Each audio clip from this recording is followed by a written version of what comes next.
Let's be clear. Your life is full of things that simply don't serve you, that get in your way, that steal your energy. But have you ever wondered why you keep carrying them? Sometimes, the greatest act of rebellion isn't making noise, but silently eliminating everything that doesn't add value. Toxic relationships out, self-destructive habits out, and no, you don't need to make a spectacle of it or wait for anyone's approval. In today's video, I'll teach you to follow the advice of Stoic philosophy. Let go of what you can control and free yourself, because friendlier is too short to remain trapped in others' expectations. I'm going to show you step by step how to eliminate those 10 things that, without a doubt, are making your life chaotic, not just physically and mentally, but are destroying you in the blink of an eye. Don't miss the last one because it will leave you speechless. So start today, in silence, without excuses. In the end, what you leave behind says more about you than what you try to hold on to. Are you ready to start truly living? But before we begin, pay attention to this story that will help you better understand the wisdom contained in this material. The story of Elena and her boat. In a remote seaside village lived a young fisherwoman named Elena. She was known for her ability to navigate the most turbulent waters and her great skill at fishing on the most challenging days. However, over the years, Elena had accumulated a large number of broken nets and tools that she no longer used, but kept purely out of habit. Despite this, every time she went out to sea, the space in her small boat was filled with objects that greatly hindered her work. One day, as she prepared for a long day on the ocean, a fierce storm broke out. The waves lashed her boat, and Elena realized that the excess things she carried greatly hindered her ability to maneuver. For hours, she fought the storm, but she couldn't help but feel that not only the waves were her enemy, but also the unnecessary burden she carried. On the verge of despair, Elena made a difficult but necessary decision. She began to get rid of what was useless. First, she threw the broken nets into the sea, then the old frayed ropes, and finally even some personal items she had kept out of attachment but which were not useful. With each thing she let go, her boat became lighter, and she could maneuver better. The waves continued to crash forcefully, but Elena no longer felt trapped by the weight of the past. Thanks to that action, she managed to stay afloat, and finally, when the storm subsided, she was able to return to port, exhausted but safe. When her fellow fishermen saw her return, they asked her how she had managed to survive the storm. Elena, with a calm smile, replied, "There are moments in life when we cling to things we do not need, objects, memories, or people that only add weight to our journey. Only when we decide to let go of the unnecessary, in silence and without drama, do we find the freedom to move forward with greater ease." The moral of this story is that in life there are many things that we must silently eliminate to move forward. Sometimes the burden we carry does not allow us to navigate freely, and only by letting it go can we discover our true path. Before we begin with the first lesson, if you find these videos helpful, I encourage you to subscribe and turn on notifications to stay informed about the latest news. Let's begin. 10 things to silently eliminate from your life. 1. The fear of others' opinions. Have you ever wondered how many decisions in your life you've ever made solely out of fear of what others might think? Yes, that fear that creeps under your skin, that prevents you from being yourself. It's as if you live on a continuous stage, under the critical eye of an audience that isn't even paying attention to you.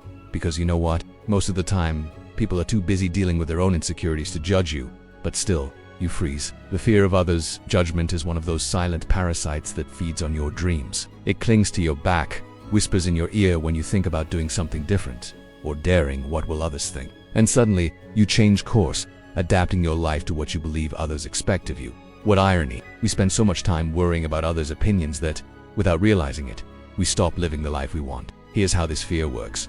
It pushes us to please people who, in many cases, aren't even on our frequent contact list. It's as if our internal compass is out of whack, and instead of following the north that our intuition points to, we follow the south dictated by society. You put on the disguise that best fits the expectations of the moment, at work, with friends, even on social media. But what about the real you, the one hidden under layers of fake smiles and borrowed opinions? Sometimes, the fear of what will they say is more subtle. It disguises itself as prudence. It's not the right time. Maybe I'm not good enough. Our excuses disguised as wisdom that, deep down, hide the same monster, the fear of others' judgment. And meanwhile, dreams remain archived, awaiting a better moment that never arrives. To eliminate this fear once and for all, we need to practice Stoic philosophy. Do you know what the Stoics said? That we cannot control what others think of us, but we can control how we react to it. It sounds easy, but it's not. It requires constant practice of introspection and courage. It's about learning to live for yourself, to make decisions because they make you happy, not because they meet others' expectations. Life is too short to be lived under the shadow of others' opinions. A good exercise is to start silently eliminating those things that don't add value to your life,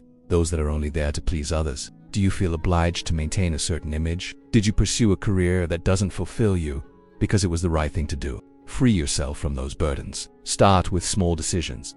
saying no to plans you don't enjoy, doing something you've always wanted to do but were afraid to because of what people might say. Each small action will gradually free you. I won't lie to you, it's not easy. There are days when the weight of others' judgment seems too great, but that when you have to remind yourself that every time you choose to live according to what others think, you lose a piece of who you really are. It's a kind of slow, silent death, one that you can avoid if you have the courage to be true to yourself. So start eliminating these things silently. You don't have to make a big announcement to the world. Simply let go of what doesn't belong to you. Learn to trust your own judgment, to value what you think of yourself more than what others might. Because at the end of the day, the only person you have to account for is yourself. As Carl Jung made clear, freedom begins the moment you stop worrying about what others think of you. 2. Toxic relationships. That's a phrase I love.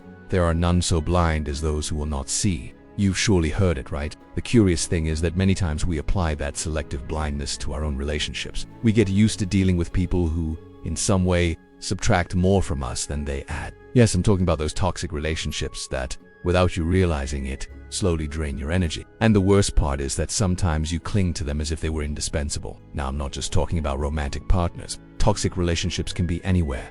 In the family, in friend groups, at work. And the most interesting thing is that no one forces you to maintain them, but there you are, tolerating in silence as if letting go were an offense to the world. Why do we do it? Perhaps because we've been taught that cutting ties is a sign of weakness, of being insensitive, as if the mere act of removing someone from your life were an act of malice, when in reality it can be the greatest act of self-love you can perform. Let's get philosophical for a moment. The Stoics talked about how we shouldn't worry about what we can't control, and this also applies to the people around us. You can't control how others act, but you can control whether you want to keep them in your life or not. It sounds easy, but here comes the hard part. Doing it silently. And don't get me wrong, it's not about silent revenge or playing superior. It's simply the conscious decision not to feed a relationship that silently drains you. Think about this. You don't need to create drama to eliminate what doesn't serve you. There's no need to announce to the world that you're detoxing from people. You simply let go, like when you stop watering a plant that no longer blooms. You do it calmly, knowing it's no longer part of your garden. And it's okay. The plant will go its way, you yours, and everyone's happy. Has it ever happened to you that some people, even if they're close, leave you exhausted after spending time with them? It's not that they're bad people, but their energy clashes with yours, and that's where the key comes in. Detecting those signals. Listen to your body, your mind. If you feel that every interaction with a certain person is like an emotional marathon, you might be in a toxic relationship, however much it hurts to admit it. And here enters the strategy of silence. Little by little, you reduce interactions. You stop seeking that contact. You distance yourself. You don't need grand gestures or fights. You just stop being available. It's liberating, believe me, not because you're turning your back on the world, but because you're prioritizing your well-being. Sometimes self-love isn't just saying no out loud, but also saying enough in silence. So, how can you identify these relationships? It's simple. If every time you see their message you feel a knot in your stomach, if going out with them leaves you more exhausted than a whole week of work, if you realize that you're always the one giving and never receiving, there you have your answer. And then, when you see it clearly, start the elimination process. No drama, no unnecessary explanations, just keep moving forward. In conclusion, it's not about being cruel. Far from it. It is about respecting yourself enough not to let them keep taking energy that you could use on people or activities that genuinely fulfill you. In the end, the key is to be honest with yourself and to put your well-being above guilt or the fear of hurting others. Be very clear about this, my friend. Some people are like the wind, you feel them, but you can't hold on to them. You just have to let them pass. 3. Destructive habits. Sometimes you catch yourself doing small things that, if you look closely, aren't leading anywhere good. These are things that seem harmless at first, but that, without you realizing it, gradually wear down your mental or physical peace. I too have fallen into this trap more times than I'd like to admit. Small, self-destructive habits that go unnoticed, like a constant drip that eventually perforates rock. But what if those habits are the rocks of our daily life? How do we eliminate them without making a fuss about it? First, we have to recognize them, and that's the trick. It's not easy to point out what bothers us about others, but when it comes to ourselves, things change. You wake up in the morning and, without thinking, grab your phone. It's not for anything important, of course, just out of habit, as if your finger were programmed to swipe the screen before your brain has had a chance to wake up. A harmless habit, you'd say, until you realize you've lost 20 minutes of your morning submerged in nothing. Your head already saturated before putting a foot out of bed. That's just one example. We do it with so many things. That extra coffee you didn't really need. That conversation you shouldn't have had. That series that's not adding anything to you, but you keep watching out of inertia. It's the small things that, over time, can make a big hole in your well. Now, eliminating these habits is another story, because let us be honest, how many times have you promised yourself to stop something and ended up doing it even more? Like when you say, starting tomorrow, I'm getting serious, and tomorrow comes, and it's still just another day of excuses. That's where a Stoic lesson comes into play. The philosophers of ancient Rome said that great transformations don't happen all at once, but in small, silent, almost imperceptible steps. You don't need to shout to the world that you're going to change. You don't even have to make a grand gesture. Just start by observing. The key is awareness. When you notice your hand reaching for your phone for no reason, stop. You don't have to throw your phone out the window, though it would certainly be cathartic. Just leave it. Do something else, something as simple as taking a deep breath and stretching. When you feel like you're reaching for your third cup of coffee, ask yourself if you really need it, or if it's just out of inertia. If the answer is out of inertia, put the cup down. Sometimes it's as easy as that. Stopping at the right moment, without drama, without the need for a monumental change. Eliminating self-destructive habits doesn't mean you become a perfect person overnight. We all have our little internal battles, and that's okay. The point is to approach them with a simple strategy. Silence and consistency. Like a drop that, instead of wearing down, gradually pop. And if you ever feel like you're not making progress, think about this. What is now a small effort, over time becomes a great victory. You might not notice it immediately, but it's like planting a seed and forgetting about it until one day, silently, a tree has grown. The same happens with those small changes. So the next time you identify one of those habits that subtract more than they add, eliminate it silently. You don't need to announce it or put on a big show. Just let it go, step by step, drop by drop. As Epictetus said, true change makes no noise. It simply happens. For the desire to control everything have. You ever felt that if you don't have absolute control over what's happening around you, the world will fall apart? Relax, I understand. We like to think that if we organize everything down to the millimeter, if we prevent even the slightest detail, life will be a perfectly oiled machine where nothing goes wrong. What an absurd idea, right? But there we are, trapped in that mental game, believing we can master everything that happens to us. It's a trap, a mirage. And the worst part is that the more we try to cling to control, the more we feel like we're losing our balance. That's why I ask you, what if we let go of that obsessive need for control? You know, that obsession with wanting everything to be just as we imagine it. The desire to control everything is nothing more than a mental prison, one that we build brick by brick every time we think that if we try hard enough, things will turn out exactly as we planned. But you know what? The universe doesn't work that way. And Stoic philosophy, that ancient wisdom that seems more relevant than ever, teaches us that the key is not to control what we cannot, but to let go of the unnecessary and focus on what truly depends on us. Think about this. We try to control time, others, opinions, reactions, results, all those things that actually don't directly depend on us. It's like trying to stop the tide with your bare hands. It's nonsense. But we do it constantly. And the worst part is that every time something doesn't go as we expected, we get frustrated, we get angry, as if it was some kind of cosmic injustice. What an irony, right? Imagine you're going through life carrying a backpack, and every time you try to control something beyond your reach, you put a stone inside. At first it might not bother you too much, but over time, the backpack gets heavier. It ends up crushing you. Wouldn't it be better to get rid of those stones, make space for what really matters, for what you can handle, your emotions, your actions, your decisions? The rest, believe me, you have to learn to let go of. For a long time, I obsessed over anticipating everything that could go wrong in my life. If I had a work meeting, I was already thinking about all the possible uncomfortable questions. If I organized an outing with friends, I worried if the place wasn't right or if something went awry. It was exhausting. And of course, half the things that worried me never happened. In the end, I realized that this effort to foresee everything didn't give me more control, but more anxiety. So, little by little, I started to let go, to trust the process more. And what happened? Things kept happening, sometimes well, sometimes not so well. But I felt lighter because I had stopped carrying what wasn't mine to carry. Learning to trust life doesn't mean being passive or irresponsible. It means having the maturity to accept that some things are beyond our control, and that's okay. What's more, it's liberating. Silently eliminate from your life that need to control everything. Make space for the unforeseen, for surprise, for what's out of your hands. It's not that you're going to lie on the couch and watch life go by. No, it's about shedding weight, about accepting that there's a part of the journey that simply doesn't depend on you. And that's okay. Remember, sometimes letting go is the most powerful way to take control. As Marcus Aurelius wisely tells us in his Meditations, true control lies in the ability to let go of the uncontrollable. 5. Unrealistic expectations. I don't know about you, but I've spent a large part of my life believing I had to be perfect. No one explicitly asked me to be, but it was there, in the air, floating among well-intentioned comments, approving glances, and that constant silent comparison with others. I grew up with the firm conviction that meeting others' expectations, and worse still, my own, was synonymous with success. What a huge lie. If you think about it, trying to meet unrealistic expectations is like trying to fill a bottomless well with a leaky bucket. You'll never finish. You're always exhausted, and in the end, all that's left is a sad puddle of frustration at your feet. The most curious thing is that many of those expectations aren't even ours. They're built by others, family, friends, society, and of course, we accept them because in our quest to be better, we decide we must fulfill them. I want you to do a quick exercise. How many times have you felt disappointed for not achieving something you didn't even want to do? And we set such high goals for ourselves that if we fail, we feel useless. If I'm not the best at my job, the best partner, the perfect friend, the exemplary child, what's left of me? In the end, those expectations end up weighing more than our own actions. It's like running a race with a backpack full of stones. You move slower, you get tired faster, and even if you finish, you feel like you dragged your feet.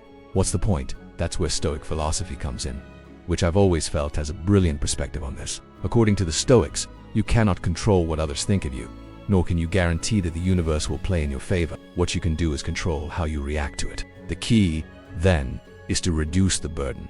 Lower those expectations that suffocate you. If you expect less from yourself and others, it's not that you're settling, it's that you're freeing yourself. You're no longer tied to that constant pressure to meet the impossible. You're simply existing and moving forward. The magic, of course, doesn't happen overnight. I'm not telling you to throw all your expectations out the window overnight. This is like cleaning a closet full of old clothes. First, you look at which garment no longer fits, which one you never liked, and you get rid of one piece at a time. Sometimes it's hard to let go of a shirt you think you'll wear someday, but deep down, you know you won't. With expectations, it's the same. Start by eliminating those that don't belong to you. Then review your own and ask yourself if they're realistic. You don't have to keep everything. Something you can do to lower expectations without drama is to change the way you talk to yourself. For example, instead of telling yourself, I must do everything perfectly, try, I'll do the best I can with what I have now. It sounds simple, but it's liberating. It makes space for error, which is human, and for the possibility of improving without that constant pressure. And of course, a foolproof trick is not to tell everyone your plans. The less noise you make, the fewer expectations others generate about what you should achieve. Because in the end, those external expectations are nothing more than that. Noise. Silently eliminate what doesn't add value to your life, and you'll see how things start to flow much more naturally. Letting go of expectations isn't giving up. It's an act of wisdom. Instead of focusing on what you should do or be, concentrate on what you want and what you can control. Less expectations, more freedom. Engrave this in your mind, my friend. The less you expect, the lighter you become. 6. The need to always be right. Have you noticed you have a habit, haven't you? That almost obsessive need to always be right, to be the smarty pants who knows everything. It is as if every conversation is a battlefield and the victory of proving you're right is a silent but relentless fight. The worst part is that the war you're fighting isn't with others, but with yourself. Every time you insist on having the last word, it's as if you have to convince yourself that your worth depends on it. Doesn't it exhaust you? I'm personally already exhausted. We've been taught to think that we must always have the correct answer, as if being wrong were a weakness. Society, social media, and even family gatherings push us to think that error is synonymous with failure. But I'll tell you a secret. Sometimes, being right is the least important thing in this life. Stoic philosophy talks precisely about accepting what we cannot control. And let me tell you something. You cannot control others' perception of you. That endless race to prove you know everything won't get you anywhere. It will only leave you more anxious, more frustrated, and at the end of the day, you should silently eliminate that need to always be the smartest person in the room. In fact, ask yourself, what do I gain by always being right? An invisible medal? I don't think so. It's like carrying a suitcase full of unnecessary stones, and in every argument, in every imposed opinion, you're putting another stone in. There comes a point where the weight is unbearable, and you don't understand why you feel so exhausted. The answer is simple. You're wearing yourself out for something that has no real value. The next time you feel that urge to prove you're right, try to be silent. Not out of resignation, but out of liberation. It's like dropping a pen you've been holding for hours. At first you don't even realize you had it in your hand, but when you let it go, what a relief. Suddenly you feel a rest you didn't even know you needed. Well, the same thing happens with the need to be right. When you release that burden, you realized you were actually trapped in a war you didn't want to fight. And how do you release that need? The first step is to accept that you don't always have to be the one who knows most. It's okay to be wrong or even not to have a solid opinion on every topic. You're not in a wisdom contest. The second step is to learn to listen, not to refute, but to understand. There's a big difference between hearing and listening. The former is a simple biological function. The latter is an art that few master. And believe me, when you truly listen, you stop feeling that anxiety of having to correct or impose your point of view. Finally, learn to enjoy silence, pauses, moments when no response is needed. Sometimes the best argument is simply to let others have the last word, because in the end, winning an argument is not the same as having peace. So, is it worth always being right at the cost of your tranquility? I don't think so. The next time you're in a conversation and feel that urge to correct or impose your opinion, take a deep breath, drop the pen, and let it go. The peace you'll feel will be much more valuable than any momentary victory. And if it helps, think of the Stoics. They knew that true wisdom is not in being right, but in knowing when to let go. As Seneca said, true knowledge is not in winning all battles, but in knowing when not to fight. 7. Digital noise. Have you noticed how you suddenly live surrounded by digital noise? I am not just talking about the cars passing by on the street or the neighbor drilling the wall, but about that other noise. The one in your pocket, in your hands, in your eyes. Social media, endless notifications, messages that never stop arriving. It seems as if everything is designed to distract you, to keep you in a constant state of alert. And there you are, thinking you're in control, when in reality, digital chaos is controlling you. The truth is that we live in an era where silence is a luxury, but that luxury isn't as unattainable as you think. The first thing you should do is understand what is truly stealing your attention, because the truth is there are things you should silently eliminate from your life. And yes, it's possible to do it. It's just not so obvious. I'll be honest, digital chaos doesn't disappear just because you close an app. That's like trying to put out a fire with a glass of water. What you need is to be radical, like those Stoics who were clear that inner peace is the only thing that matters. And you don't achieve that by being swept away by the waves of notifications. So, what things should you silently eliminate from your life? Let's get to it. Social media. Yes, I know. It sounds, but believe me, the more accounts you follow, the more noise you create. I'm not telling you to disconnect completely, but do you really need to know what your sister's friend's cousin did? Ruthlessly eliminate everything that doesn't add value. And if you can do a digital detox once in a while, like organizing your closet, get rid of what's no longer useful. What should never have been there in the first place. Notifications here. Things get more interesting. Why do you let your phone interrupt you every 2 minutes? Every time it vibrates or you hear a message sound, your brain jumps. That not only steals your time, but also your mental energy. Deactivate all non-essential notifications. At first you'll feel some anxiety as if something is missing. But then, when you notice how good it feels to have control over when and how you check your phone, you'll thank me. Fear of missing out. Ah, that great modern villain. We live with the feeling that if we're not connected, we're missing out on something important. But here's an uncomfortable truth. What truly matters isn't on the screen. It's in what surrounds you. In people, in moments that pass unnoticed because you're focused on the latest viral meme. So eliminate that fear. Let go of the need to be in on everything. Because the more you try to encompass, the more you miss out on what's truly worth. Once you get rid of that unnecessary noise, something magical happens. You start to listen to what truly matters. Digital silence is the first step to reconnecting with yourself, with your ideas, with your true priorities. And this is where Stoic philosophy comes in. You can't control what happens outside, but you can control how you react to it. And believe me, when you eliminate digital noise, everything else becomes clearer. So my advice is this: choose silence, not as an absence of noise, but as a conscious presence of what you truly want in your life. In the end, that's the true luxury of our era. As Gandhi said, peace does not come when the noise stops, but when you decide to listen to yourself. 8. Negative thoughts. Sometimes I wonder if you've noticed how negative thoughts can sneak into your mind without much noise. Subtly and suddenly, without you realizing it, they're in charge of everything you do. They're like those neighbors who visit without warning and then won't leave. The worst part is that you often hand them the keys, not because you want to, but because they've convinced you that their presence is inevitable, a part of your daily life. But what if I told you that you can change the lock? Let us be clear.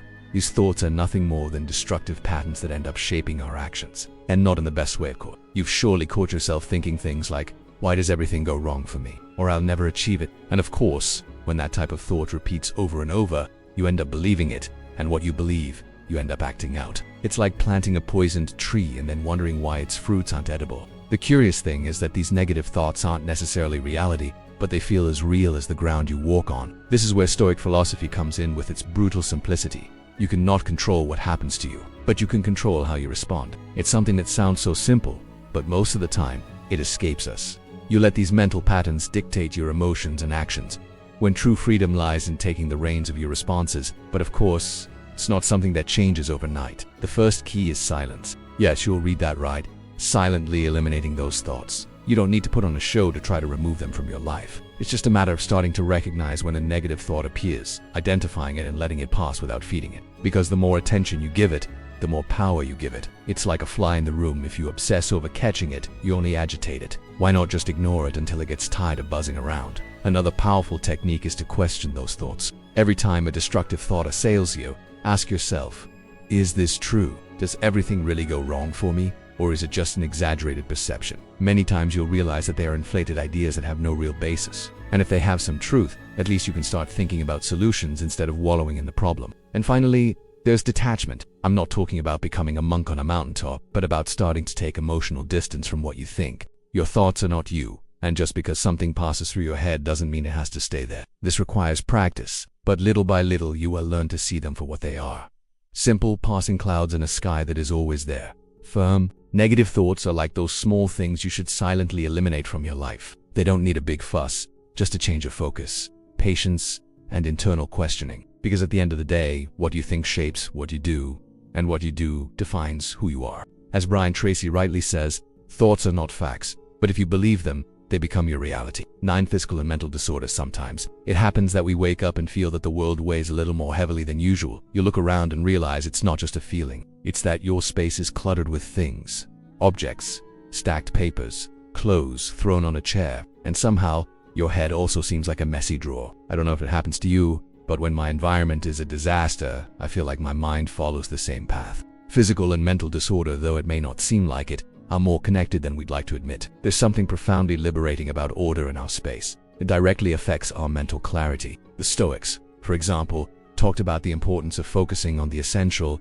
of eliminating the superfluous. And if you think about it, disorder is just the opposite of that. It has all the unnecessary things that distract us and drive us crazy. The accumulation of things not only takes up physical space but also consumes energy. Every misplaced object, every piece of paper you should have thrown away months ago, everything that gets in your way, all of that isn't just accumulated material. It's noise. Noise that fills the mind with small pending tasks, with worries you didn't even know you had. You know that feeling of wanting to organize something, but not knowing where to start? That is the trick.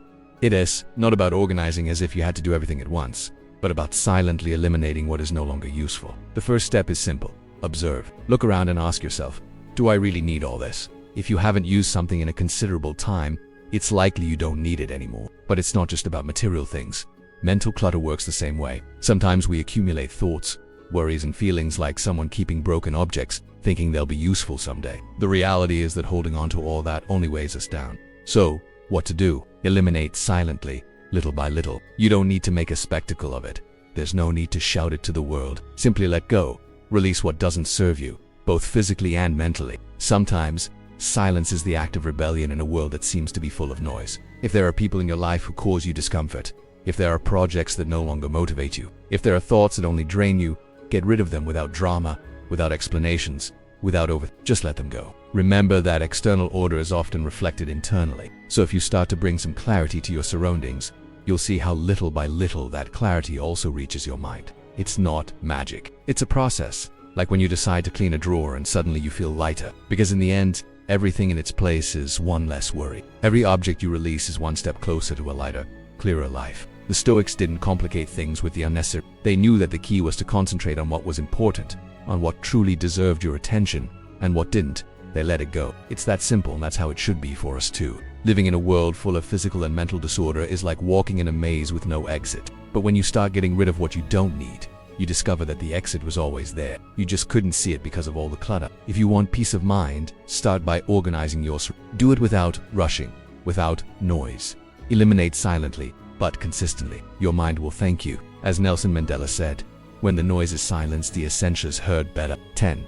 Unnecessary comparisons. Sometimes I wonder why you have that habit of comparing yourself to others. Come on, don't give me excuses. We all do it. But tell me, do you really think it helps? It's like you're competing in a race where others don't even know they're running. And the worst part is, they probably don't even care. Meanwhile, you're there, in your head, measuring every step, every stumble, every small advance, but not your own, but others. Comparing yourself is like trying to win a singing contest but using someone else's voice. It's nonsense. You have your own melody, your own rhythm, but you insist on following someone else's score. The problem is that this seemingly harmless habit slowly undermines yours. You wake up one day and feel you're not good enough, not fast enough, not enough of whatever. And all because you're too busy looking sideways instead of looking forward. The reality is that life isn't a speed race. It's more like a boat journey. You decide the course, the stops, and the pace. But But if you're too focused on the sailboats passing by you, all you achieve is to steer your own rudder off course. The curious thing is that while you're observing someone else's boat, that person is probably doing the same with you. That's how absurd comparison is. Everyone looks at others, but no one is truly enjoying their own journey. I'll give you an idea. Stop comparing yourself silently. Do it as one of those things you eliminate from your life without making a fuss. Like when you throw away an old t-shirt you no longer wear. No one has to know you're doing it, but you'll feel the change. Because comparing yourself to others isn't just useless. It's a form of betrayal toward yourself. It's telling your inner self that it's not enough, that you need to be someone else to be worth something. But if you stop and think about it, that philosophy makes no sense. The Stoics already said it. The only valid comparison is with yourself, with who you were yesterday. So, what do you do when you notice that little voice inside you starting to compare? The solution isn't to silence it, because all you'll achieve is for it to shout louder. Instead, listen to what it says, but question its logic. Why are you comparing yourself to that particular person? What makes you feel inferior? And then, here's the important part. Remember everything you've achieved on your own path. Take a moment to reflect on your accomplishments, your small advances. You'd be surprised how easy it is to forget everything you've achieved when you're constantly looking at others. Another strategy that works is to practice gratitude. Yes, I know. It sounds like cheap advice, but I assure you it has power. Be grateful for what you have, what you've achieved, what you are, because when you focus on what you have instead of what you lack or what others have, something changes. Suddenly, the weight of comparison begins to fade, and you realize that the only path that truly matters is yours. In the end, life is too short to waste time competing in an imaginary race with others. Comparing yourself only distracts you from what truly matters. Living your life at your own pace, by your own rules. And believe me, when you start doing this, you realize how liberating it is. I'll leave you with a reflection that helped me a lot in my most difficult moments, my friend. And that is that when you stop looking at yourself through the eyes of others, you discover who you really are. If you've made it this far, write in the comments. In silence, you will have the answer. I'm excited to hear about your successful experiences. I invite you to subscribe, turn on notifications, and comment so that YouTube recognizes that these videos are useful to people like you. This motivates us to continue creating similar content in the future. I suggest you check out the last 2 videos we recommend. I sincerely appreciate your time and support. See you on our next adventure.